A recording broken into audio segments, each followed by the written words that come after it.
sejahtera bagi kita semua. Yang terhormat dosen pengampu mata kuliah Hukum Acara Peradilan Tata Usaha Negara dan teman-teman sekalian yang hadir pada hari ini. Perkenalkan, nama saya Muhammad Gusti Ramadan dengan NIM ujung 01 selaku dari Ketua Kelompok 9 yang akan mempresentasikan tugas video dengan anggota kelompok lainnya. Dengan itu saya akan memperkenalkan nama-nama anggota dan kelompok saya. Yang pertama adalah Muhammad Saifullah, yang kedua adalah saya Abikil Saragi, yang ketiga Nabila Putri Dwi.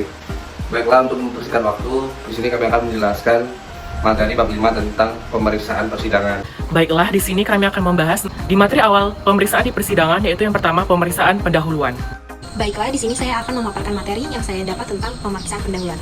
Berbeda dengan proses peradilan lain, pada peradilan tata usaha negara mempunyai kekhususan dalam memeriksa sengketa tata usaha negara, yaitu adanya tahap pemeriksaan pendahuluan pasal 62 dan pasal 63 Undang-Undang Nomor 51 Tahun 2009 Jo Undang-Undang Nomor 9 Tahun 2004 mengatur bahwa pada tahap pemeriksaan pendahuluan dibagi atas yang pertama rapat permusyawaratan dan dua pemeriksaan persiapan. Baiklah, di sini saya akan menyampaikan pemahaman apa sih tentang rapat permusyawaratan itu. Dalam rapat permusyawaratan yang disebut juga dismissal process menurut Abdullah 1992 sebagaimana diatur dalam pasal 62, maka ketua pengadilan, dalam hal ini ketua pengadilan tata usaha negara tingkat pertama, berwenang memutuskan dapat digugatan yang diajukan sebelum diperiksa di persidangan dapat dinyatakan tidak diterima atau tidak mempunyai dasar. Hal ini disebabkan karena beberapa hal, yaitu yang pertama, pokok gugatan atau fakta yang dijadikan sebagai dasar untuk menggugat telah nyata-nyata tidak termasuk wewenang pengadilan. Kemudian, yang kedua yaitu syarat-syarat gugatan di dalam pasal 56 tidak terpenuhi sekalipun telah diberitahukan. Kemudian yang ketiga, gugatan tidak didasarkan alasan-alasan yang layak. Yang keempat, apa yang dituntut sebenarnya telah terpenuhi oleh keputusan tata usaha negara yang digugat. Kemudian yang kelima, gugatan diajukan sebelum waktunya atau telah kadaluarsa. Peserta rapat permusyawaratan terdiri atas para hakim dan panitera yang diketuai oleh Ketua Pengadilan Tata Usaha Negara di tingkat pertama. Para hakim tersebut belum tentu akan menjadi majelis hakim yang nantinya akan menangani perkara yang bersangkutan. Akan tetapi, yang sudah jelas, ketua dapat saja membentuk majelis hakim dari hakim-hakim yang ikut dalam rapat itu menjadi majelis hakim. Hasil rapat permusyawaratan ini dapat berupa penerimaan atau penolakan terhadap gugatan dalam bentuk penetapan yang diucapkan di hadapan kedua belah pihak yang bersengketa. Kemudian pemeriksaan persiapan. Sebelum pemeriksaan pokok sengketa, hakim wajib mengasahkan pemeriksaan persiapan untuk melengkapi gugatan yang kurang jelas.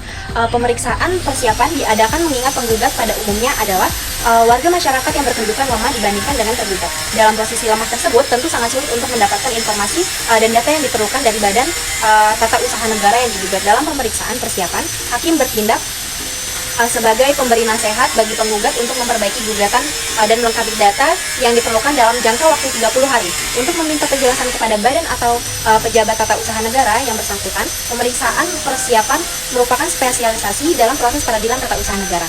Hakim dapat meminta penjelasan kepada badan atau pejabat tata usaha negara bagi kelengkapan data yang diperlukan untuk gugatan. Bila mana penggugat tidak menyempurnakan gugatannya sesuai pada nasihat hukum, maka setelah 30 hari maka menyatakan gugatan itu tidak dapat diterima lagi dan tidak ada upaya hukum kecuali dengan gugatan baru. Kemudian selanjutnya yaitu pemeriksaan di tingkat pertama. Pemeriksaan di tingkat pertama pada umumnya dilakukan di Pengadilan Tata Usaha Negara, kecuali untuk sengketa tertentu lebih dahulu diperlukan penyelesaian upaya administratif, maka pemeriksaan di tingkat oleh Pengadilan Tinggi Tata Usaha Negara.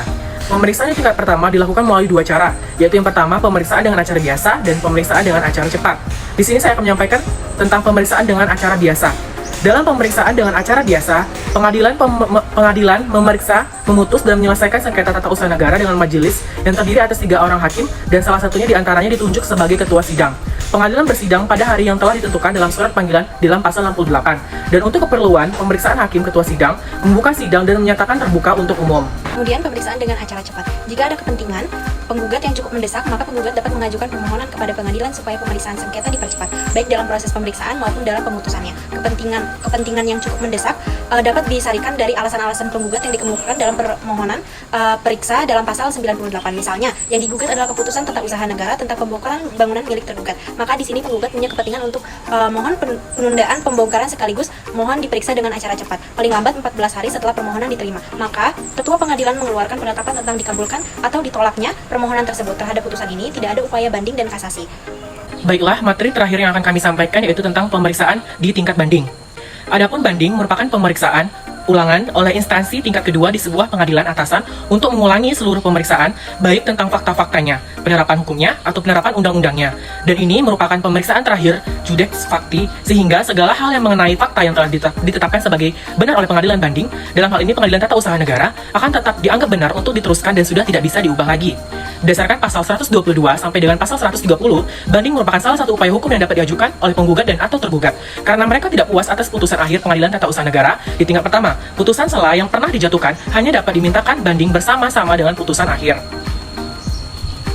Pemeriksaan pada tingkat banding dilakukan oleh suatu majelis minimal terdiri atas 3 orang hakim. Dalam hal pengadilan tinggi berpendapat bahwa pemeriksaan pengadilan tata usaha negara kurang lengkap, maka pengadilan tinggi tata usaha negara dapat mengadakan sidang sendiri untuk pemeriksaan tambahan. Setelah pemeriksaan tingkat banding selesai dan telah diputus oleh pengadilan tinggi tata usaha negara yang bersangkutan, maka panitera pengadilan tinggi yang bersangkutan dalam waktu 30 hari mengirimkan salinan putusan beserta surat-surat pemeriksaan dan surat-surat lainnya kepada pengadilan tata usaha negara yang memutus dalam pemeriksaan tingkat pertama, kemudian meneruskannya kepada para pihak dalam pasal 127.